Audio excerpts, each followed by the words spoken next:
Okay, and we're on the air. So good evening, everybody. Thank you for joining us. I am Yehuda ben Moshe. I'm Elmet Herald. You should know what that means by now, and if you don't, you need to go back and look at Book Heraldry 100, which was the first class in the East Kingdom Herald University. We're going to be doing Armory 101 today, which is an intro to Armory. And with that, I'm going to turn on the screen share so you can look at the slides rather than at me, because really that's just much more interesting. So, there we go. Okay, so, Armory. The first thing you need to know is Armory is a huge, huge topic. We're going to barely scratch the surface of it today. Enough to get you kind of your feet wet, but not really enough to make you an expert by any stretch of the imagination. There's lots to it. There's lines of divisions by the dozens. There's charges by the hundreds, if not by the thousands. We're going to cover like 10 or 15 of them. There's just no way to cover all of them. And if you don't know what a charge is or a line of division is, we'll get into that very shortly. But you know, just rest assured that there's many of them. Postures of animals, birds, etc. We're barely going to scratch. So what do you do about that? Well, there's lots of resources out there to get them. I'm going to list a couple of them for you guys to get started. The first is a bunch of books, and that's. Oh, I'm sorry, I got two slides out of order. Well, the first is a bunch of websites. So the SCA Heraldic Primer is a really good kind of intro to heraldry and blazoning and all that. It goes a little bit deeper into some of the stuff we talk about here. It's a real good place to start. There are a couple of errors in it, things that are a little bit outdated, but overall it's a real good place to start. A Grammar of Blazonry is an article on how to do blazoning specifically. It goes into very great detail on how to get your blazon just right. And I found it to be fascinating. It's really not required reading because, as we'll discover, it's really not that important, but I found it to be very, very interesting. There's a bunch of articles at the next link, and the last link is takes you to a website for something called Parker's Glossary. This is also a book that you can buy, but I've never actually seen a physical copy of it. I've always just used the website. It's a huge glossary of heraldry, complete with illustrations. The caveat, though, with this and with the stuff on the next slide is this is a Victorian book. And in the SCA, we try to do medieval heraldry, Renaissance heraldry. Victorian heraldry is very different. So we use Victorian sources. They have a lot of good information about, especially on basics, on how to blazon something, but be very careful because not all of these things are accurate for medieval heraldry. As I didn't mention this at the beginning, I'll say it now. Don't bother writing down these URLs. At the very end, I'll give you a link where you can download the PowerPoint and the PDF slides. From there, you can get all of this. So that's the only link you need to write down. Books. Most of these books, as I said, are Victorian, so you have to use them with caution. That being said, they're excellent introductory works. Arthur Charles Fox David's Complete Guide to Heraldry is probably the best known one. I owned a copy of it long before I was an SCA member because I was just interested in heraldry, and they had it at Barnes & Noble's for $5, and you know, how can you pass that up? It's actually available for free at the link I gave you, but I like the physical copy. It comes in and out of print. I think it's about $10 on Amazon used, so not exactly an expensive book. I would definitely have this one in my library. Next one is Woodward's Treatise on Heraldry. It's very similar to Fox Davies, only about 6 times bigger. And covers even more stuff. I don't know if it's available anywhere for free, but I just looked at Amazon, and it's available for like $3 or $5 or something like that used. Rodney Dennis, The Heraldic Imagination, is actually, it's less of a, the first 2 books are guides. They take you through step by step. Here's this, here's that. They're similar to this class, only in much, much, much greater depth. Rodney Dennis, The Heraldic Imagination, really talks more about the art of heraldry than the science of it. It has wonderful illustrations of period heraldry. It has, it's a great book. Has lots of good resources. It's also out of print, and I think I saw it on Amazon for like $3 used. So These are probably, if you're building a heraldic library, I would definitely get Fox Davis or Woodward. You don't have to have both. I do, but you know, I'm crazy. And I would definitely pick up a copy of the Dennis Heraldic Imagination book. So some more online resources. Period rolls of arms. If you want to learn how to do medieval heraldry, how to do period, SCA period heraldry, and what it should look like, and how to make it look right, you need to look at period pictures of it. Not modern emblazons, not Victorian emblazons, not redrawn stuff from you know, the stuff that was redrawn by the Victorians or by clip art today, but the stuff they drew in period. And I've listed there 3 websites that have lists of period books available online, free, that you can click on and look and go through hundreds, if not thousands, of devices and just look at them. I really encourage you to do that. First of all, it's interesting. Second of all, it really gets you in the right place artistically, because period artwork, period heraldic styles are not the same as what we think of today. Stuff that looks good to us is not always the same thing as what look good to them. And we're trying to recreate things, not just make pretty pictures. So Academy of St. Gabriel's has a list. Viking Ensor Lady, who's Gunvor, a senior herald who's got a lot of good resources, has a list. And that third one there is one I maintain. And there's lots of overlap, but each one of those probably has things the other ones don't. So let's start with some terminology. First off, emblazon.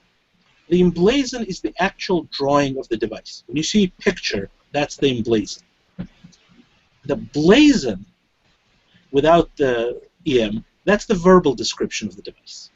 Okay, it's written in a special language that's derived from Norman French, and it follows specific grammar and construction rules. So here's this is what everyone wants to know, and everyone's concerned about getting right. Well, you know, where do I put the commas? How do I do it? Here's the big secret. It doesn't matter. If you're submitting and you don't know how to blazon something, it doesn't matter. Get the picture correct. If you have a blue dog on a white background, that, you know, and you want to blazon it as Argent, a Talbot, Azure, wonderful. But if you don't know what it is and you just write blue dog on white background, that's perfectly okay. We register the picture, not the words.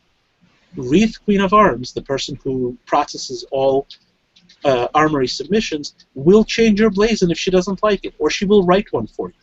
In fact, sometimes she will change it 30 years down the road. As we learn more and more about medieval heraldry, rules change, blazon styles change, we specify different things, we stop specifying different things.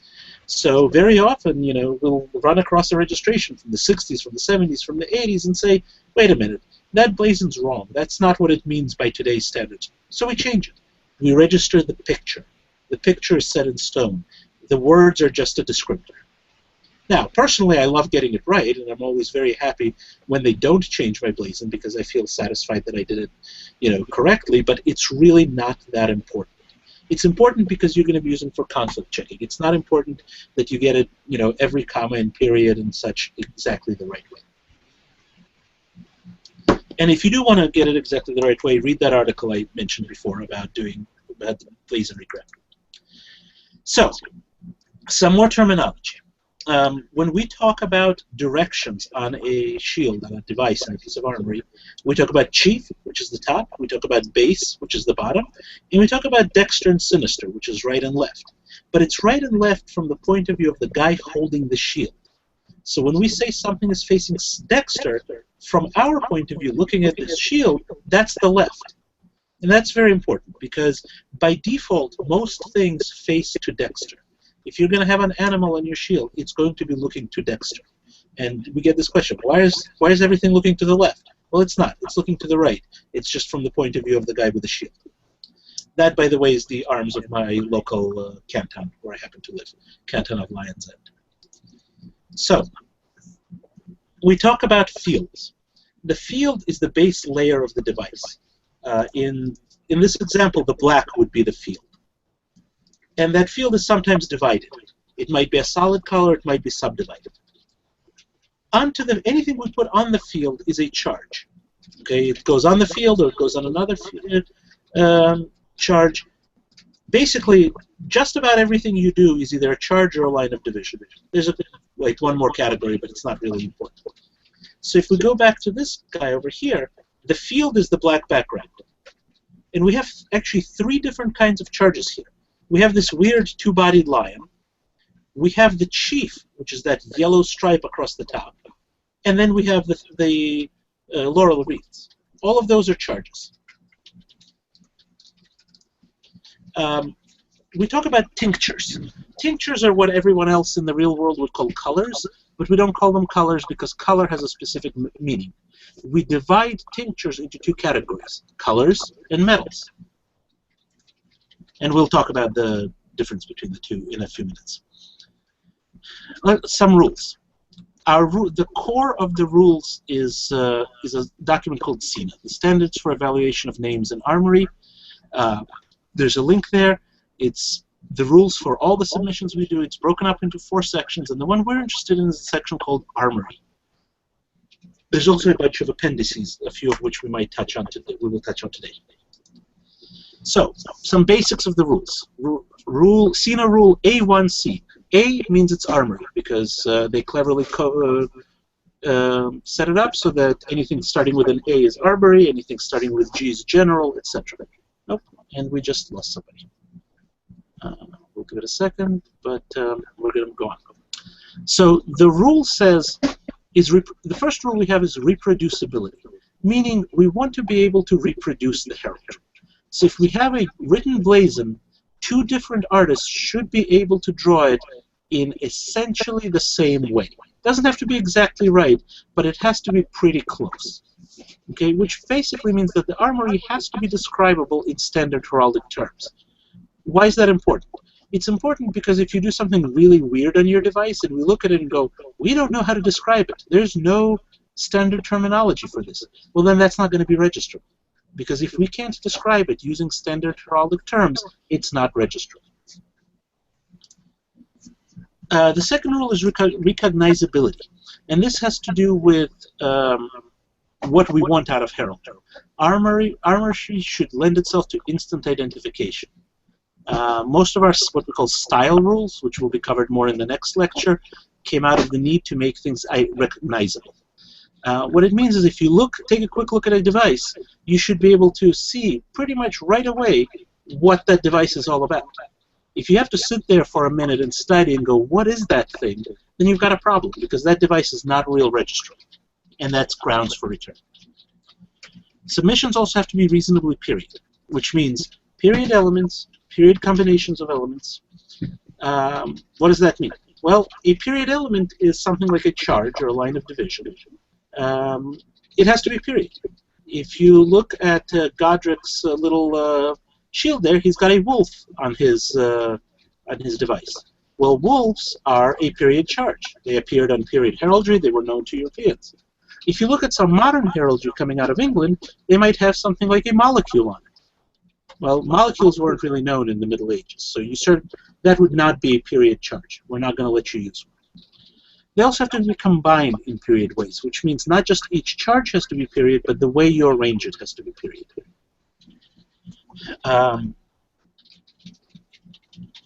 A lot of it and a lot of our rules are describe what's called core style, which defines our common elements and combinations. And basically, as long as what you're doing fits within core style, you really don't need to document anything. It's just, you just get to use it. But if you want to move outside core style, you have to deal with what's called individually attested patterns. And I'm hoping to do a separate class on them sometime later. It's basically to allow you to do a submission outside core style. Why would you want to do that? Our core style is basically Anglo-French heraldry. It's inspired mostly by the heraldry of France and the United Kingdom. What if you want to register something from Hungary or Germany or Italy? Well, they had slightly different rules, or Japan, or to go even further afield. We will let you do that, but now you have to work on documentation. You have to show us that what you are proposing really was done.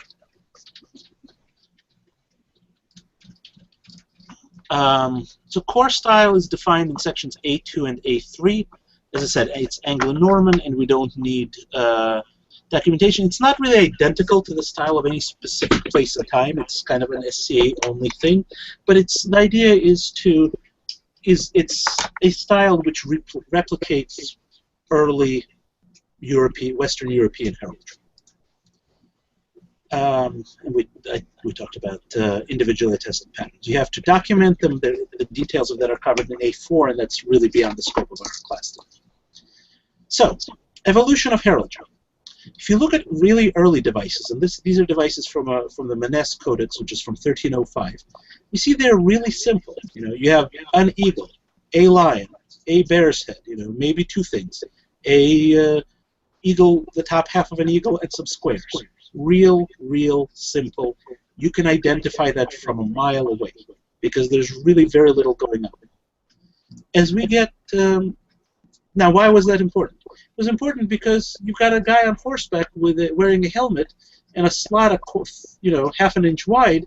He's looking across the field at some guy coming at him at 40 miles an hour, and he has 8 seconds to decide: is that his enemy or his uncle, and should he kill him or not? As warfare and technology evolved, that became less important. You went from much smaller conflicts to much larger ones. Identification was more done through banners, through large units.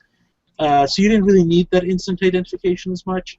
Also, heraldic space was filling up. Once someone used a yellow lion on a red background, really no one else could use it. Maybe their kids, but the next guy can't do the same thing. So heraldic space was starting to fill up. And heraldry went from being an identification to kind of just a noble perk. Well, if you were noble, you get heraldry because you're noble. So devices got more complex. These are devices from the Armorial of the Order of the Golden Fleece from 1560, right near the end of our period. And you can see they're starting to get much more complicated. Now you have multiple things. You have borders. You have funny curly lines. You have, more stuff is going on. Still not super complicated. If you look at those books that I mentioned, Fox Davies and Woodward and all those, you'll see much more complex stuff, but that's Victorian. This is pretty much as complex as you get on most late medieval heraldry. The other thing you need to know about is marshalling. Noble families combined their arms to show relationships. Wives combined with their husbands, children combined the devices of their parents, and it was done through 3 different ways: dimidiation, impaling, and quartering. And here's what it looked like. Dimidiation was the earliest form, and it was mostly used by husband and wife to display their arms together. You took the left half of the husband's shield, the right half of the wife's shield, you stuck them together. So if the man who has the red cross on a white background married the woman with a yellow ring on a blue background, there's their demediated devices. Those didn't really work well for a variety of reasons, so they switched to impaling, which was by far the most common way for husband and wife to display their devices together through our period. And that was just take the 2 devices, squish them, put them right next to each other. In fact, we often get questions from submitters going, well, we're husband and wife. Can we register one device for both of us? In the SCA, we don't do that. Each person gets their own device. But if you want to display them that way, that's a great period way for husband and wife to display their arms. Now, the important thing here is we won't register. We do not register marshaled arms, because marshaled arms implies that you're either inheriting them or you're getting them from a spouse, and we don't do that in the SCA. Each of us earns our own device, but you're welcome to display them. The 3rd form was quartering. This was usually done by a child when both parents were what's called armigerous, entitled to bear arms, and that looks just like that. The husband has a red stripe on a white background and the wife has a white stripe on a red background. They would divide the field into 4 quarters, stick the husbands in the top left and bottom right, the wife's in the top right, bottom left, and there's the kid's device. Again, we do not register marshaled devices. This is, for general information. And the reason we don't do it is because things started getting complicated. So there's a marshaled device, right? Mr. 3 Eagles married Mrs. Diagonal Stripe. That's not too bad. Same thing here. But then those people got married, right? And they had kids. And now you've got to take this thing and squish it together.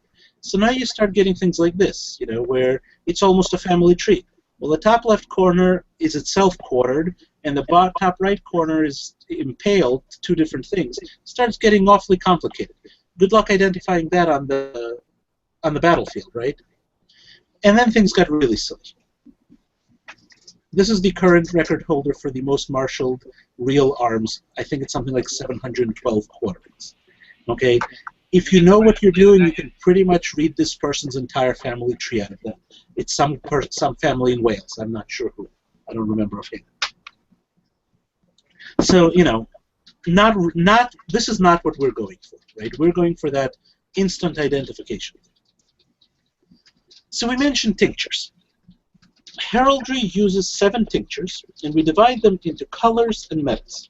The metals are ore, which represents yellow, and argent, which represents white. Remember I told you about those funny Anglo-Norman Norman French words? This is where you start seeing. The colors are the other 5. Gules, azure, sable, vert, purpurine. These are your basic tinctures. You do get some others, but these are the core. You get brown sometimes when it's something that's naturally brown. So if you have, you know, you want to draw a tree, you can draw a tree brown. But we don't really use it as its own tincture. We also have what's called furs. A fur is a tincture with a pattern on it. And the most common furs are the ermine family, which the 4 most common ones are listed there. Ermine is that little... An ermine is an animal, and their tails look interesting, and apparently somebody decided that that little thing with the 3 dots was going to represent an ermine tail. Don't ask me why, it doesn't look anything like it. But those are called ermine tails. When you put black ermine tails on white, it's called ermine. If you put them on yellow, it's called erminois. And then if you swap the tinctures, you have counter ermine and PM. And then the important thing to know here is ermine and erminois are count as a metal. You look at the base tincture. Counter ermine and PM count as a color. Again, the base tincture. And then we have some neutral ones. We have vert, which is supposed to be little squirrel pelts sewn together. Again, very stylized. And then potent, and I have no idea what potent is supposed to be. These are considered neutral because they're equally divided between a color and a metal, white and blue. They don't have to be white and blue. You can specify varies of other color combinations, but white and blue are the standard. All right, so we're going to start talking about ordinaries. An ordinary is a category of charges. It's usually a simple geometric figure. It usually runs from side to side or top to bottom of the field, and we classify them into 2 categories, central ordinaries and peripheral ordinaries. And that's a distinction that's actually very important, and we'll see that later on. So let's look at a few. These are some central ordinaries. They're central ordinaries because they cross the center of the field. That's how we define them. And these words that you see there are actually very important. The vertical one is a pale, and you will see the term pale a lot. Anytime we want to describe something that's roughly vertical, we call it a pale of some sort. In this case, it's just a pale. A fess is a horizontal stripe. A bend is a diagonal stripe. A bend sinister is a stripe the other way. Now, how do you remember which one is a bend and which one is a bend sinister? Well, what you have to remember in period heraldry is period heralds thought the most important things happen on top and the most important things happen to dexter. So, which bend has its top, its chief end, to dexter? That's the regular bend. The one that has its chief to sinister is the bend sinister.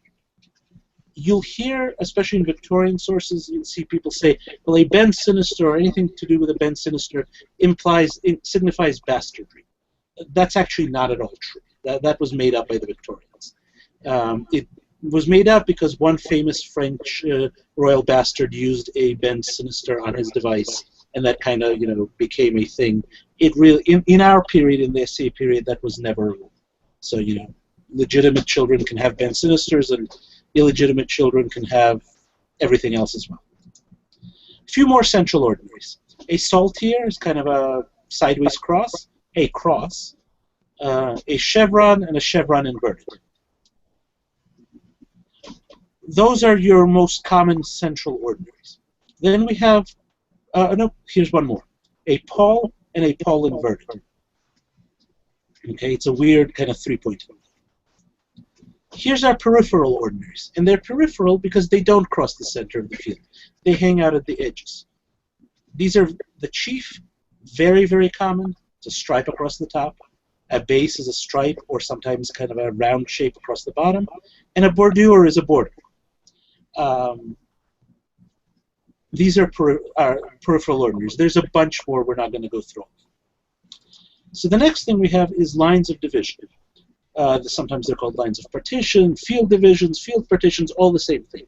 The important thing is they divide the field into two or more sections. And you will see that the terminology of them is very, very similar. Remember we had a pale was a vertical stripe? Well, when you divide a field in half, we call that divided per pale. You know, per fess is a horizontal one, per bend sinister.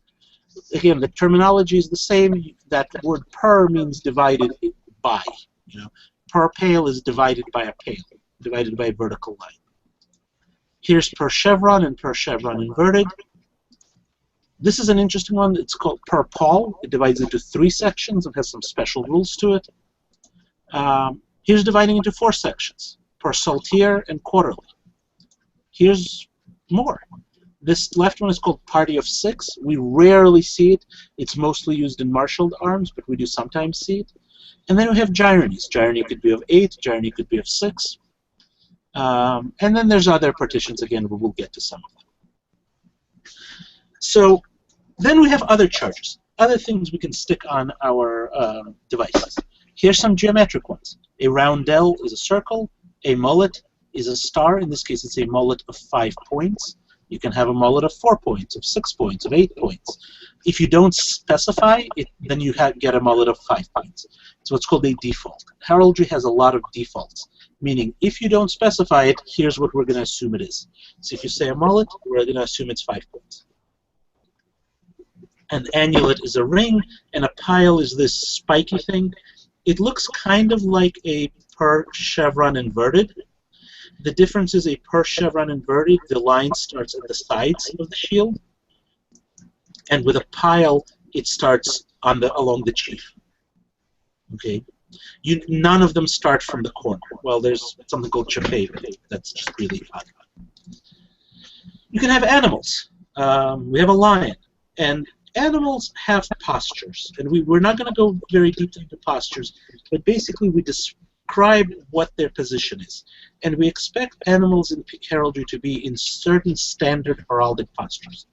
One of the most common, especially for carnivores, is rampant, which is that position you see the lion in. You know, now I've never seen a real lion ramp, but heraldic lions like to ramp a lot. Standing on one foot elevated off the ground, both claws up, ready to, you know, attack or mate or something. If the creature has wings, like the dragon, and is in that same posture, you can call it rampant, but more correct is segreant. Segreant is rampant for things with wings.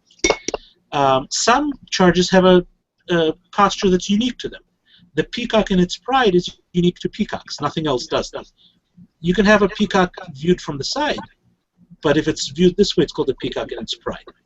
And the eagle there is what's called displayed. You have both wings splayed out and visible, the legs are sticking out, and the tail is down between the legs. That's a posture that you, in real heraldry, you only ever see with eagles. In the SCA, people tend to really want to stick just about every kind of bird there is into a displayed posture, even though it's not very authentic. Ravens displayed are incredibly popular of late. I don't know why. I guess because they look like Southwest America artifacts. Other charges, you know, weapons, a fleur-de-lis, a stylized lily. Again, doesn't look much like a lily, but you know, that's what it is. And an ermine spot. Now, you can have ermine spots as part of a fur, but you can also have it as a charge on its own. Now, with ordinaries and with lines of divisions, all of the ones we looked at so far had straight lines. They don't have to be straight. They can be what we call complex lines using various patterns. Here's a few. This is per fess, embattled, indented, wavy, rayony. I really discourage the use of rayony. It is the most pain-in-the-neck thing to draw ever, especially if you need to turn a corner. So if you have like a per chevron rayony or a bordure rayony, pain in the neck. Invected and engrailed, and I never remember which is which. There's all kinds of mnemonics that just confuse me. I have to look this up every time. Nebulae, which is supposed to represent clouds. Erdi, which I don't know what it's supposed to represent. But there's many, many other lines of division. These are the most common, and if you use any of the other ones, make sure they're period, because post-period, an awful lot more were invented. So, blazoning. Blazoning is the process of describing a... Actually, let me pause before we do. Any questions so far? Because this is kind of the halfway point of the class.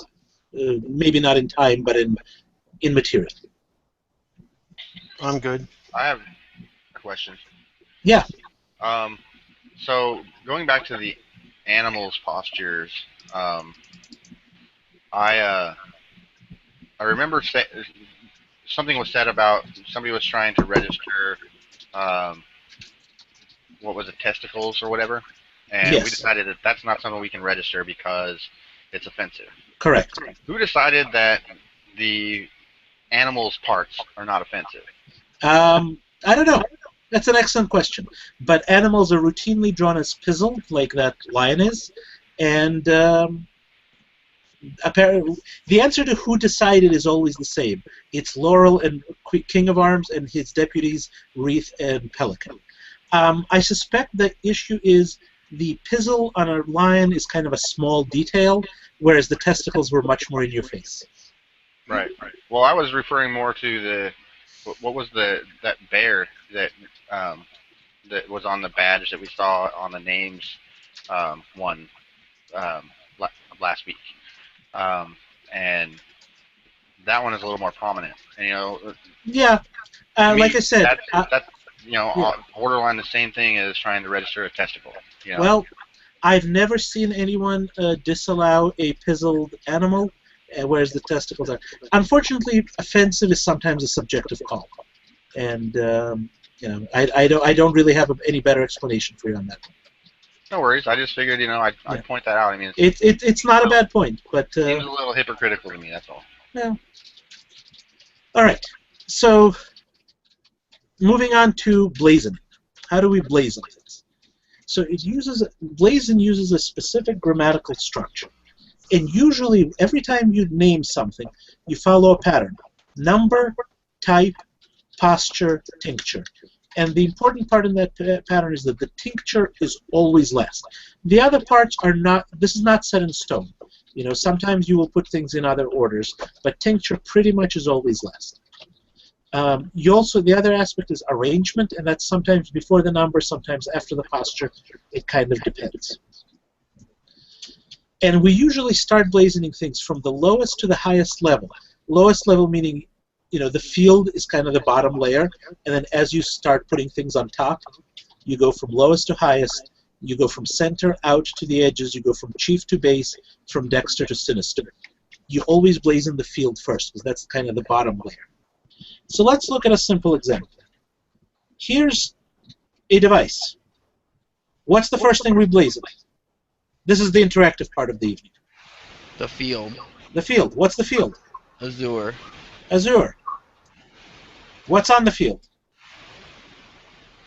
Shout them out. Really? Fleur-de-lis. Three fleur-de-lis. Three fleur-de-lis. Or. That's right. Not a hard one. Azure 3 fleur-de-lis or. That's the arms of France. You should probably know that. Mm-hmm. It's actually one of the things we will not let you register. You may not put 3 fleur-de-lis on a blue field on any part of your device because that's just too closely associated with France. 1 fleur-de-lis is fine, or 2. Let's try another one. What's the first thing we do? The field. Argent is or. Argent. What's on it? 3 cocks. Roosters. Ghouls. Ghouls. 3 cocks, ghouls. Exactly right. And ghouls should not be capitalized. The only tincture we capitalize is or. That's a mistake. This is the arms of Robert Cockburn. It's funny, right? Well, by far the most common way in periods to design a device is with what's called a cant, which is a pun. Cockburn has cocks. The family, the Italian family Barbuda which means beard has, that's right, beards. The family Lucy has a bunch of fish, because that type of fish is called a Lucy in England. Heraldic puns are very, very common. It's, we encourage them. We try to encourage submitters to use them. They are really, they're really incredibly period. All right, here's another one. How do we start? Is that ghouls? Ghouls. There's seashells? They're seashells. And that's right, scallops, 6 of them. And now we have to specify where they are. 3 and 2. 3, 2, and 1. Now, why didn't we have to do that before? We didn't have to do that before because the default for 3 items is 2 and 1. 2 on top, 1 on the bottom. If we wanted them in another arrangement, we'd have to specify. But in this case, 3 and 1 is the default. To the best of my knowledge, there's no default for 6. So we've got to spell it out. And what color are the scallops? They're argent. Argent. So this is ghouls, 6 scallops, 3, 2, and 1 argent. How about this one? Field of Sable. It's actually blue. It may be hard to tell. Yeah, Azure. Open book displayed. Just an open book. Oh, I went 1 too far. And that thing around it, it may be hard to see on the screen. It's not a bordure because if you look closely, there's actually pieces of the shield around it. So if it touched the edges of the field, it'd be a bordure. Since it's inset, it just follows the shape of the shield. It's what's called an oral argent. Now, 2 important points on this one. Why did we have to specify that the book is open? Because it differs from a closed one. Correct. And in the SCA, the default for books is closed. So that's something you either have to know, or if you go to the Glossary of Terms, there's a big table of what default postures for everything is. And it would tell you there that a book is... Now, here's the other important question. What color is the book? Argent? Argent. Where does it say that? Within an oral, it's included with the oral. That's right. So we don't have to specify every single tincture. Anytime you have a tincture, in this case argent, you take that tincture and apply it to everything that came before that, since the last tincture. So everything between azure and argent is argent. So we don't have to say azure and open book argent within an oral argent. Just saves words. Blazon, we like to have elegant and short blazons. Isn't argent white though? That looks gold to me. It's it's a ceiling that was painted in 1520, photographed by somebody, and then inserted into a video conference. It's white.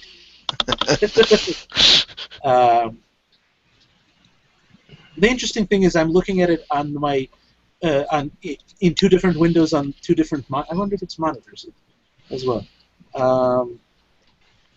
It looks off-white to me. The interesting thing is I'm looking at it in 2 different windows on the same monitor, and on one monitor it looks slightly off-white, and in the other monitor it looks absolutely yellow. So I don't get it. Yeah, it looks kind of between yellow and white. Huh? Say that again? It looks kind of between yellow and white to me. Yeah. It looks somewhat between yellow and white to me. Yeah. Anyway, it's white. Yeah. Okay. Moving on. This is the arms of the King's College of Aberdeen. Just in case you care. How about this one? Ghouls. 3 lions, passant, or... Passant, gardant, actually. Gardant, passant is that posture. That's exactly right. Passant means they're horizontal, 3 paws on the ground, 1 paw off, and gardant means the head is turned facing the viewer. If it was just passant, they would be looking to dexter. We need one more thing. We need to say impale. What's the default for 3? We just discussed it. 2 and 1. 2 and 1. This is not 2 and 1. This is vertically. Since they're vertically, we call it impale. There's that pale again. Okay? Anytime we're dealing with something vertical, we use pale in some way. A pale is a vertical stripe. A perpale is a division vertically. Impale means in a vertical line. 3 lines passant gardant, and what color are they? Or What's this the arms of? England. England. This is the arms of England. All right, let's try one similar, but where do we start? Ghouls. 3 Argent. lions. No, it's Passant. close. 3 lines. Passant gardant. A border argent. Well, we skipped something. Oh, We still need impale. impale. Or within a bordure argent. So this is not a white field. This is a red field with a white border. Okay? And why do we do this? Why do we do the border last? That's part of that discussion. We said we start in the center, out. So we will blazon the lions first, and then we'll go outside. This is Thomas Holland, Earl of Kent. Clearly somebody closely related to the British Crown, right? Because it's very similar to the arms of England, only with a border slapped on. How about this one? Somebody else jump in, who hasn't been talking.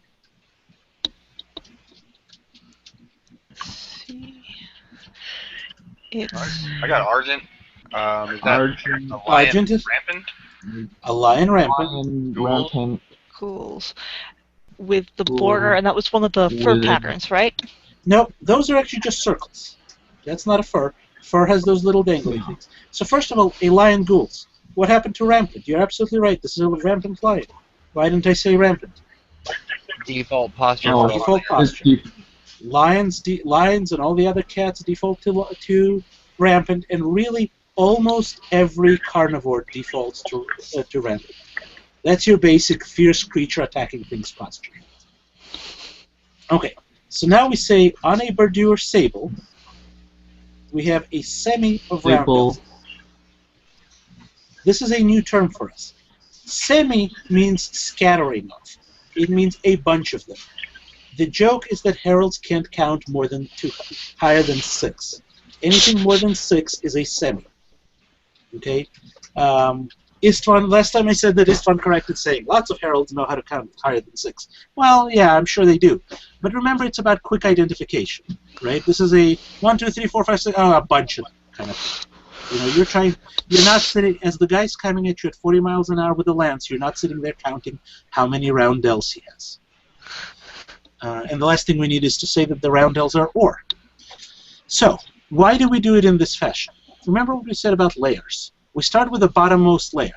If you were going to paint it, a shield to do this, the first thing you would do is you would paint the argent background. So that goes first. Then you would paint the lion and the bordure. That's your next thing to go.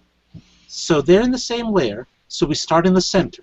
We do the lion, and then we do the border. And then after you've painted that, in the next layer, only now can you paint those roundels. So they go to at the end.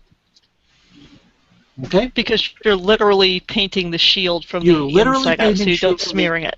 Yeah. You actually, when you take the next class in the series, we will go into what's called charge group theory, which defines all this a little bit better. But unfortunately, it's a chicken and an egg kind of thing. It's hard to do group theory without blazon, and it's hard to do blazon without charge group theory. So, so that's the blazon for that shield. This is the Count of Cornwall. Let's go to a Portuguese armorial. What do you have here? Argent, or. Or.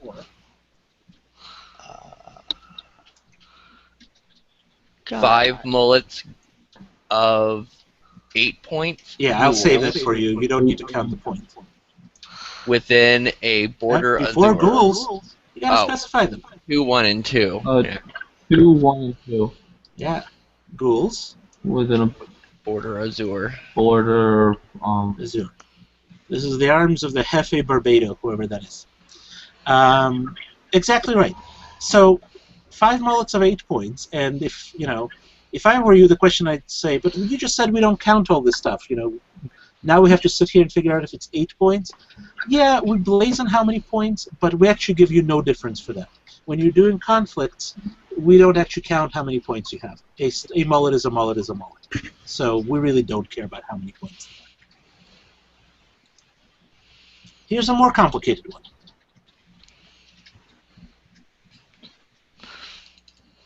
Yeah. I know the field is or. Or Okay, it's a good start. It's definitely or. a cross ghouls. Good. Now, what are all those little things? They're kind of hard to see, but Call them eagles displayed. they're Oh, eagles displayed. 16. Well, how many of them are there? Do we count 4 them? groups of 4. Is it more than 6? A semi of eagles Then it's a semi of eagles. displayed. Sable. Okay. So here, first of all, blue. eagles are displayed by default, so we don't need to specify that. But second, they're actually azure, I think. They might be sable. It's hard to tell. This is one of our kind of violations of the rules, but only sort of. When you have a semi, you stick it way out front together with the background color. And one way to think about it is, if you were painting this, you might just paint a bunch of eagles and then paint a big red cross over them. So it's or semi of eagles azure, and actually I just noticed a typo. There should not be a comma after or. It's or semi of eagles azure, a cross ghouls. Sounds backwards, you know, I just said we start in the center, go out. Semis are an exception. That's just the way it is. Okay? This is Sir Thomas Cheney, Lord Warden of the Cinque Ports, which, despite the name, is a British title. Here's a fun one. What's that? Checkery. Checky. Or. Or azure. Yep. So, remember we said there were lots of field partitions? This is another one. It's checky. We break it up into a bunch of little squares. Okay. Now, why is it or and azure, not azure and or? Anyone know? Because the or is in the upper left corner. That's right. In the upper dexter corner. That's right. We always look to the dexter chief for trying to figure out colors. There's one exception to that. I don't think we'll cover that in here. But generally speaking, when you have a division and you want to know which color to use, you look in the dexter chief. If it's a per-bend field where the dexter chief is split, you look in that dexter chief corner and look at the chief, because top is the most important thing. So whichever one's on top. So that's why this is or and azure, and this is the count of Warren. Here's one. Let's see, so that's Argent and ghouls. The field division would be Fess. All right. So we haven't gone over this, so I certainly don't expect you to know this. It's called bari. It's divided into a bar is another word for a fess. It's a horizontal stripe, and bari just means we've divided it into a bunch of bars. Now here's the important thing about bari, as well as you can have paley, which is vertical stripes, and all kinds of things. You should have an even number of divisions, so there are just as many white stripes as there are red ones. And that makes that bari. Okay, and why is it argent and ghouls and not ghouls and argent? top. Top. So here's a slightly different one. What's this? Chevrony. You gave me the exactly correct wrong answer I was looking at. The word you're looking for is chevronelli. However, it's not. How many red stripes are there? There's 3 red stripes, but there's 4 yellows. Yeah, so it's not evenly divided. So what this actually is or 3 chevronels ghouls. A chevronel is just a small chevron. Okay, this is not an evenly divided field, so we will call this a yellow field because there's more yellow than red with some red chevrons. Okay, and that's a good one to. Let me flip back to the previous slide so you see the difference. Evenly divided, not evenly divided. So if we had one more red in the bottom, if we made that bottom corner of this one red, then this would be chevronelli. Okay? So we're ignoring the fact that the shield has an irregular area, and we're just going with the majority. Yeah, yeah, exactly. This is the Count of Clare. Okay. So, first question is, what is this? Perfess, indented, sable, and ore. That's a pretty good blazon. It's not the one I would choose, but it's actually indicative of a problem that we try to avoid. That division is not in the middle. That division is closer to the top than the middle. So I would actually call this or a chief sable, and I've got another typo. It's a chief indented sable. Remember, tincture always goes last. Now, if you submit this in the SCA, this would get returned. And you know why it would get returned? Because it's not obvious, is that a chief or is that a profess? Okay? When you're doing this, make sure it's obvious. A fess should go right in the middle, and a chief should take between 1/4 and 1/3 of the shield. Okay? You don't want to make people sit there and go, well, which one is it? Because if it's not clear, then it's not going to get registered. And even though we have period examples of badly drawn artwork, you know, here, if you look at a lot of these, a lot of them are really badly drawn. We want well-drawn artwork, at least a little bit better drawn. So I would call this a chief indented sable. The arms of. I have no idea. I could not read that handwriting. I was going to say Charlie Brown. Could be. Yeah, that's plausible. I was also thinking that. But wouldn't that technically be with the double wavy line? Okay. Perfess, ghouls and sable. 6 ghouls and birds. Oh, argent, yeah. 6 birds counter changed. Okay. Very close. They're martlets.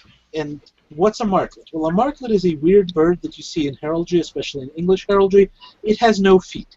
And before you ask, wait a minute, that thing has feet. Those aren't feet, those are feathers around where the feet would be. The belief was that martlets never land, so they don't need feet.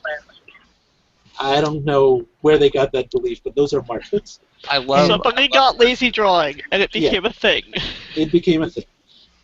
They're 3 and 3, because again, we don't have a default for 6 that I know of. Oh, I do have a question. Yeah. Could you say 6 martlets counterchanged 3 and 3? Or does the 3 and 3 have to come first? Normally you would say 3 and 3 because remember, tincture always comes last, and counterchanged is part of the tincture. So for those that don't know what counterchanged is, counterchanged means you have stuff on both sides of some sort of a division, and rather than spelling out that the top ones are white and the bottom ones are red, we're just going to say it's the opposite. So if we have red and white, then on the red the birds will be white, on the white the birds will be red. You see counterchanging all the time. It's a real handy term. Okay, because we can say perfess, ghouls, and argent. In chief, 3 martlets, argent. In base, 3 martlets, ghouls. That's a handful, right? That's really wordy. Counterchanges are shortcut. All right. How about this one? This is a tough one, I'll tell you right now. Quarterly, azure, and or quarterly perfess indented. That's right. Somebody saw this one. That's a tricky one. I actually didn't know that one until a couple of weeks ago, how to blazon that correctly. I had to go look it up. Lions passant sable. Counterchanged. Oh, counterchanged. Oh, wait, that one is yellow and blue. It's a little hard to tell. Yeah, right? Okay. So, quarterly... Actually, I looked on Viking Lady's page when I was doing my own stuff. That's how I remembered it. Yeah, quarterly that web page is awesome. Indented is weird, because if we said quarterly indented, then the vertical line would also have to be indented, right? So this is quarterly perfess indented. Now, why Azure? Why is it Azure and or and not or and Azure? The the chief dexter is azure. Why don't we specify that the lines are 2 and 2?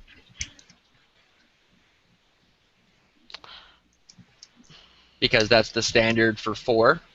Not only is it the standard for 4, it's the standard for 4 things on a quarterly field.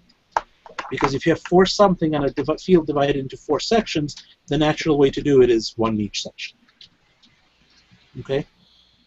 If you had 2 items, normally the default is I think in pale, but if you put it on a per pale division, they would be left and right, because we take our cues from the division. Now, is this marshaled arms? Anyone want to take a stab at this? Remember we saw marshalling quarterly? No. Okay, why not? I don't know why it isn't. But it's the right answer. And somebody suggested that I do that on mine, which was quarterly. One of the instances of the ones that I was thinking of doing, they suggested doing that. So. Okay. So here's the answer. There's actually 2 reasons. Well, for one, and we'll go into this. Indented. Yeah, would seem to not be. That's one of them. One is the indented. And it's all identical counter change, so that would seem to be it's and that's the second reason. Done as one. That's right. Your audio is a little weird, so I'm going to repeat that. There's actually 2 reasons. One is we have a complex line of division. Pretty much every example of marshalling we've ever seen from period, the lines of division are always just straight lines. So one way to get rid of the appearance of marshalling is to make it a funny zigzaggy line or wavy line or something. Second, because we have the same charge in every quarter. You know, they might be colored differently, but it's still the same charge, so it's clearly one organized pattern. It's not 2 different things stuck together. All right. How about this one? What the hell? Or we've got our field down. A symbol I don't recognize, ghouls. Okay. That's called a fret. Fret. Okay. With a Canton Azure. And on a Canton Azure. Silver cross patents. It's actually a cross flory. We don't use the term patents in SA Heraldry because it can mean different things. Okay, so let's break that one down. That weird red thing is a fret. That's just a charge. You know, that's just what it's called. And it's ghouls. A square in the corner is in a top corner is a canton. If it's in the top left corner, then it's a canton dexter, just a plain canton. If it was in the top right corner, it would be a canton sinister. And on it, we're going to stick a cross. Now, crosses in heraldry are weird. There are hundreds of them. There's all kinds of weird crosses, and this one happens to be a cross flory because it has ends that look kind of like fleur-de-lis.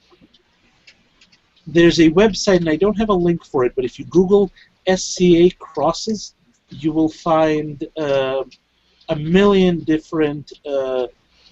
I'm sorry. If you Google SCA crosses, the very first thing that'll come up is a site from someone named Cobley, and he lists like every cross there is in heraldry. So it's a real good resources on crosses. Oh, I did include the link. Well, there we go. That link right there is everything you ever wanted to know about crosses in heraldry. They're complicated. All right, back to Portugal. What have we got here? Azure. Then, is that Sinister or Dexter? I'm still getting most of the rights backwards. Look at the chief portion of the bend. Is it Dexter or Sinister? That's okay, Dexter. Holding it. It's to the right, so it's Dexter. So that's a regular bend. A bend, ghouls. With 3 or fleur-de-lis. Well, are the fleur-de-lis in... ghouls, 3... Before we get to the fleur-de-lis, is there anything in the same layer as the bend? Between 2 mermaids proper. Proper, or in this case I labeled them argent, because I think proper mermaids actually have green tails, and these don't look green. And breasts. Well, it's hard to tell, but 2 mermaids argent, and 3 fleur-de-lis, and you're correct about the on. So Azure, on a bend ghouls, between 2 mermaids argent, 3 fleur-de-lis or. And that sounds awkward as heck, because that on clause is split up, but that's the way we blaze it. Okay. I have a question. Yeah. So is this acceptable because you've got the Ghoul's Bend on the Azure field? I thought Tinctures... No, this would require an individually attested pattern. Okay. But remember what I said, our core rules are Anglo-Norman, and this happens to be Portuguese or Mormon. I would... Go ahead. I, just as a point, the mermaid that is outside of the shield on top of the actual coat of arms helm is its tail coloring and its upper body is obviously like in a proper. Yeah. I think you're probably correct. I think the green probably faded is what it looks like. Because I'm looking at my screen, which is a little higher resolution here, and even on the ones on the shield, you can tell the difference that there's a different color on the tail and on the body. So I think the tail probably was green once upon a time, but since this thing is hundreds of years old, the green may have just faded. So they may well be proper. Yeah, Thomas had a good question there. Oh, I'm sorry. Maintaining. No, it really does not, because they're so small that they're really not significant. They can be blazoned if they're important to the submitter. And in fact, I think mermaids proper actually hold like a mirror and a comb by default, which is what they're holding there. Medieval mermaids usually held them, so we definitely don't need to blazon them. But we could if we wanted to. And that's something we'll go a little bit more into in the next class when we talk about maintained charges. All right, how about this one? Ghouls, two crossed swords. Oh, there's a specific word for crossed like that. Yeah. Yeah, the word is insaltier. Remember the saltiers, that sideways cross? So insaltier is along the shape of that sideways cross. 4 roses. Is it 1, 2, 1? Oh yeah, proper. Between 4 roses. 4 roses in cross is what we would call it. In cross. Argent. So you have to. I want to break this one down. So proper for swords is white argent blade or golden hilt. That's just the definition. And the place you would find that out is back in that glossary of terms. There's a table of what proper means for different items. The roses are in cross. If you were to draw an imaginary cross, those roses would be on the arms of that cross. So we could blazon that 1, 2, and 1, but we would actually, since it matches one of our standard shapes, we would call those roses in cross. And those roses are argent. We could specify that they're argent seeded ore, but we really don't blazon the seeding detail, that little central thing. So we would just call them argent. I don't even recognize those as roses. Well, they're kind of round and they have some kind of petals. They look which means like, unless you're sure that there's some other flower, they're roses. Yeah, they look kind of like a 5-petaled heraldry rose. Yeah. You know, heraldic artwork doesn't necessarily look good. It's just distinctive. That's the thing with eagles. You know, those little tiny semi of eagles. If you look at them, they're like, what the heck is that? If you know what a heraldic eagle looks like, you're like, oh, that's an eagle. You know, it doesn't look like a bird up in the air. It looks like what heralds use. Okay. So, I'm going to leave you with a few final thoughts, which I do at the end of every one of these classes because I really think they're terribly important. And that's, think about the difference between registrable and authentic. You know, a registrable device or a registrable name is one that meets our rules. An authentic device is one that really looks like it's period. If you have a submitter who really wants their device, it's your job to make sure it's registrable. You can encourage them to make it authentic, but it doesn't have to be. You know, we can't force them to be authentic. So if someone comes to you with a device, or they really want a device that's registrable but not particularly authentic, you've got to send it up. You've got to process it anyway. You know, that's the job. This is a customer service job. If you're doing consulting for clients, for submitters, you're there to provide a service. You don't get paid anything for it, but it's still a customer service job. We're there to help our clients. We want to make sure registrations happen. We don't want to prevent them from happening. You know, when you're doing your consultations, make sure they're happy with the device you help them on. Every now and then we see a story, someone says, well, I registered my device, but I never used it. Why not? Well, I really don't like it. It's what my herald told me I had to do, but I don't like it, so I don't use it. That's not a successful consult. Okay, it might be registered, but that's not the point. When you're commenting, look for reasons to allow a registration, not to prohibit it. You have to do both. If you have something, if you see something, you could, say you see a conflict, and you say, hey, this conflicts with such and such arms. It's not registrable. Well, that's useful. But a better comment might be, this is conflicting, but if you add a border or if you add a chief, that'll clear that conflict. And by the way, I've checked it that way, and it looks fine that way. Try to help encourage registration, not prevent it. That's kind of the mindset that we want to do it. We want a reputation as people being helpful, not obstructionists. In the SCA, unfortunately, heralds have a reputation for those guys that always say no to everything. We're really trying to fight that reputation. So I encourage you to help fight it. So as I said, I am Elmet Herald. I'm the East Kingdom Heraldic Education Deputy. You can reach me at either of those emails.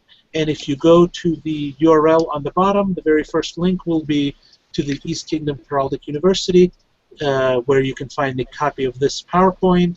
You'll find links to the YouTube video for this and all my other classes. And you're welcome to send me questions, emails, etc.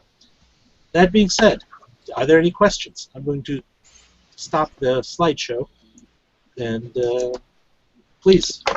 Just to go back to the point of being authentic. If you look at my current arms that I have on here, would it be more authentic if I got rid of the paws and did a regular fess instead of the embattled fess? Is that what it's called, embattled? You mean on yours? No, an embattled fess really is not a problem. The real issue on your device as it's drawn is that it's hard to see the embattled fess because the head of your primary charge, your main charge, your wolf, is obscuring. So it's not that embattled fesses are inauthentic. They are authentic. We know we've seen them. It's that it's really hard to see it in your particular case. So unless you needed to clear conflict, yeah, I would be tempted to make it a straight line, just so that it's clear. I have a similar issue with my current submission because I'm changing my arm slightly because I had 3 dots at the top of mine, 3 roundels. Yeah. And I changed that to a hammer. Okay. And the owl head that I used this time is slightly larger than the one I used originally, and so it kind of obscures the per chevron division. And so I'm having, from the same kind of issue with his division, where the primary charge kind of obscures the line of division. Okay, so here's the thing, and this applies to both of yours. And I've seen period examples of a central charge overlying a line of partition, but by far the more common arrangement that I've seen has when you have a partition, instead of one big one, you might have 2 or more small ones on either side. That just seems to be a more common kind of thing, so that line is visible. So that's something to consider. Let me bring the screen share back up because I want to show some of the examples back here in a second.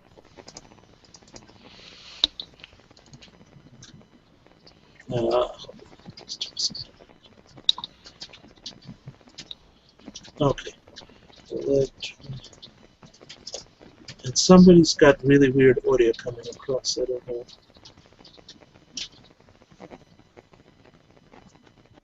Or it might be me. Actually, I think it's just feedback in my headphones. Let's find something. Here's a line of division, right?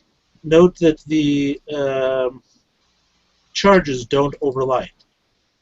Here's the other line of division we have. The charges don't overlap. It's not that it's prohibited or even that there's no examples where they do overlap. It's just that most of the time, the line of divisible is clearly visible between the charges. So that's something to consider. And again, flip through period armorials and see how it was done. That's really your best bet. In fact, let's do that right now. There's the one that I'm talking about right there on my picture. Yeah, so that's right. I remember seeing that one. So the one thing that I would do with this personally is, and I haven't conflict checked it, so there may be conflict issues. Is I would shrink the owl head and put it entirely below the line of division of the chevron, and that would make the owl head and the hammer co-primary, which is okay. We haven't talked about primary versus secondary charge groups, but that's one way to do it. And in fact, what I would probably do if I wanted those charges is I would have 2 hammers vertically above the line of partition and 1 owl's head below. That's how I would implement those charges. Not the only way, but that would be my inclination. That's a pretty neat way to do it too. And if it comes back for, right now it's at Laurel, so right. If it comes and back like I said, I think this is probably registrable. How authentic is it? I don't know. I think they're if you want my opinion on the authenticity, I would do it the other way. Is this registrable? Yeah, I think this is registrable. And not everything has to be super authentic. I'm in favor of authentic things, but there are times when there are other considerations. And my thing just froze. Hello? Okay. Did you guys just lose my audio feed for a second? Because my browser froze. Nope, I still heard you. Okay, excellent. So,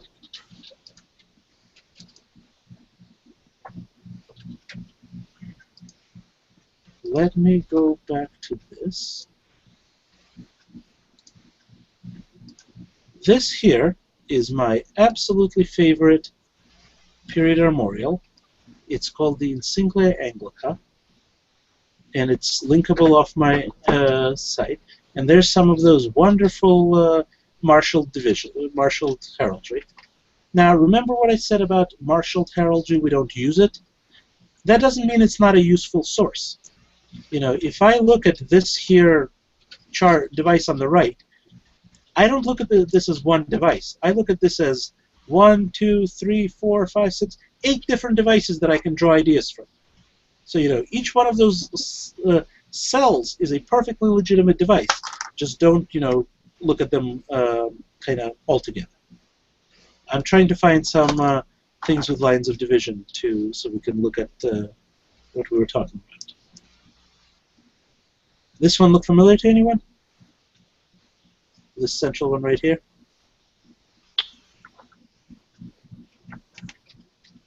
That looks almost exactly like the arms of Emma, who is Wreath Queen of Arms. Now here's a division, but there's no charge at all. Here's a division. It's probably a pile, not a division, but again, the line is not obscured. Here's a Perceltier division with the eagles. I don't know if you can see my little mouse cursor there. I can.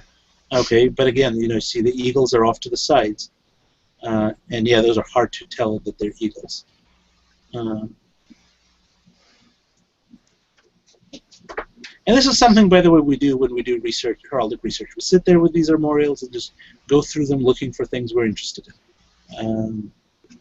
I did a huge research project that affected precedent, and I mostly did it.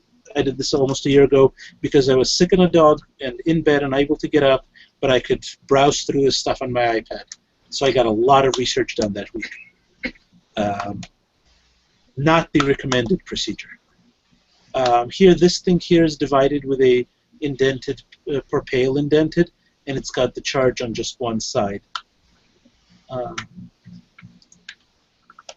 Another thing, by the way, if you want to practice blazonry, you can look at this stuff and sit there and try to blazon devices. And if you aren't sure and you want advice, feel free to say, hey, I blazoned this thing on page, 6R of Insignia Anglica. This is my blazon. Is it right? Email it to me, and if I have it, Could you go back to the? I think it's the. Did you scroll back up, or did you go to a different page? I went to a different page. Hold on. This one? Scroll back up a little. That the top sinister one. This one? Yeah, with the shield on top of the shield. This is what's called an Ascription of Pretense. It's another one of those things we don't do in the SCA, but it is done in. It was done in period. This would usually be done where you have a husband and a wife, and the wife is the more important noble. So this would probably be the arms of the husband, and then he took the arms of the wife and stuck them on this Ascription of Pretense in the middle. Yeah, that's crazy. Okay. It's another form of marshalling, and yeah, it's complicated. And each one of those little squares is its own arms. So that would, hypothetically, if our current Princess Evelina, when she remarried her Kenric's cousin, would that be like a sort of example of? It might be, but honestly, I don't know enough about the royal, the SCA royal marriage issues, so I don't know them all. Here's one where the line of division is obscured. So if you look in the top left section here, you can see you have a blue and red, and then you have 3 lines, 2 and 1, and that middle one is right on the line of division. But it's a straight line, so it's pretty obvious what the division is, right? So it does happen. Denticula? Actually, no, that's probably a border company with each red section looks like charged with a yellow roundel. And don't ask me how I would blazon that because... A semi of roundels? Yeah, well, roundels but they're only on the red portion, so that's a rough one. Wow, yeah. I'd have to probably ask for advice from somebody on how to blazon that. That ain't enough. Those are the French and English ones. French and English is England, yeah, and those are the marks of like the thing across the top. Yeah, those are the marks of cadency. This is the Duke of York. Cadency. This is the Duke of Clarence. This is the Duke of something else and something else. Yeah, those are all probably the kids of whoever was king at the time of England at that time. There's another Ascription of Pretense. I'm just looking for partitions, because that's what we were discussing. So when you have, like on mine, you have the wolf head effrontery. Yeah. Does that count as 2 charges on, like, I have the paw prints on the chief? Does the wolf head effrontery count as a second charge in that chief area? It's in fact, no. Your primary charge is the wolf's head. Then you also have as a secondary charges, and we haven't talked about primary versus secondary, as secondary charges the paw prints. And by the way, since you were asking about advice on how to make it more period, number 1 way is, unfortunately, lose the paw prints. That's not a period charge. We allow them, we call them what's called a step from period practice. We allow them as something close to period, but we don't have a single paw print or hoof print or footprint anywhere in period heraldry that we have ever found. Correct. So that, doesn't mean we won't register them, and doesn't mean there's anything wrong with it, but if you're trying to make an authentic device, then you don't have paw prints. Anything that has a step from period practice is pretty much inauthentic by definition. You should recognize a few of these because this is one of the books I pulled the artwork out of for the class. Okay. Like, that. But this is how you learn what looks period and what doesn't. You just go through these. You sit there and look at them. And like I said, this is one of my personal favorites, but there's many, many others. There's that Charlie Brown, and there's the crossed swords. I took like 3 from this page. No, bottom right one. Yeah. I do have a question. Sure. Because you only showed ones that had lions on them. Yeah. For the most part. Yes. Panthers. So in period or in historical, they had a semi of colored spots on them, you Correct. could say? So there are actually two different heraldic panthers. There's the English heraldic panther and the continental heraldic panther. That's what panthers were screaming up when I was doing my research. Okay. Yeah. Now note that they don't. Neither one of them looks like a panther, like the animal, the black cat. So They a look panther, usually has spots, and he's usually breathing fire, or not fire, but gas. It's a panther incensed. It's depicted as flames coming out of its mouth and ears, representing the panther's sweet odor, and usually has the colored spots. I'm trying to find the continental versus English panther. There is a distinction, and I do not remember it, but you can see my process of how I do this right here. Well, my question was, in the SCA, do the spots have to be colored, and does it have to have the breath coming from it? I think if you want to call it a panther, that's pretty much what a panther is. If you don't have spots and you don't have flames, then what you have is a mainless ounce, which we blazon is either an ounce or a catamount. Because my son wanted a lynx, which I was researching is pretty much similar to a panther. Well, what you can do, so I don't know if a lynx is I think is that a New World creature? Were they known? I've actually, I don't know how reputable the sites were, but like a lot of in the coat of arms, they make mention of that they had a lynx maintaining the shield instead of it saying a panther maintaining the shield in the coat of arms. Here's the first thing I would do. I would go to Wikipedia for lynx, and I would see where they existed. And if we look right here, the range of the lynx very much includes parts of North America. Scandinavia, chunks all around the various chunks of Europe. Which means it was probably known to period Europeans. In fact, it was known because it was a European animal, and therefore you can just put it on the device.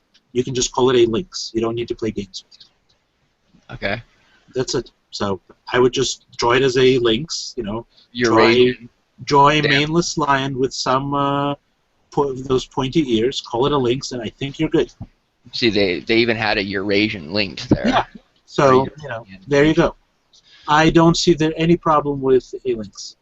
Based on, somebody was when I posted it on the Heraldry chat on the Facebook, somebody was saying that there was an issue with it. Well, so here's one of the best tools we've got. Morcellus.org, which lets you search letters of acceptance and return. We go to this first box and we type in links. Let's see what we get. Here's a recent one, October 2012. That's not too long ago. Yeah, I searched through it because they were saying that they were saying that all lynxes had to be passant, and I had mine as being statent. I don't know who said that and where they got this idea. Here's a bat-winged lynx segreant, which means they stuck wings on the poor lynx and made him rampant. And it was returned for conflict, but there is no mention of any problem with that posture. So I've never seen anything. I did a index search and I found half a dozen. Like I only looked for silver cat in the silver cats ones, and I found passant, rampant, statent. I found a whole bunch of them. Here's one from 2010, lynx passant. I see no problem with a lynx in any posture you may want. Okay, I'm going to stop the broadcast now because I just realized that I didn't stop it earlier, and most of this conversation really doesn't need to be in the class, but we can continue the discussion. So I'm signing off the broadcast.